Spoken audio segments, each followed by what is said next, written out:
ও দাদা, তোমার টাকা। ও থ্যাঙ্কস ইউ ভাই, টাকার বান্ডিলটা দিলি কেন? দূর। এই ভাই, কত কিছু খাবার। হ্যাঁ, টাকা কম, চল। ও দাঁড়া, খাওয়ালি না তো?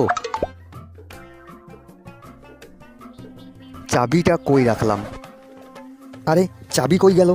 আমি জানি না কি সমস্যা।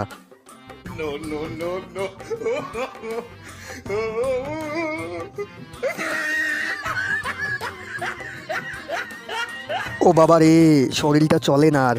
ইস কি ব্যথা। ভাই নে জল খা, দে দে। এই নে চাবি। চাবি ছিল তোর কাছে? আমার পকেটে ছিল, তোকে দিতে ভুলে গেছি। শালা লাউড়া, দাঁড়া।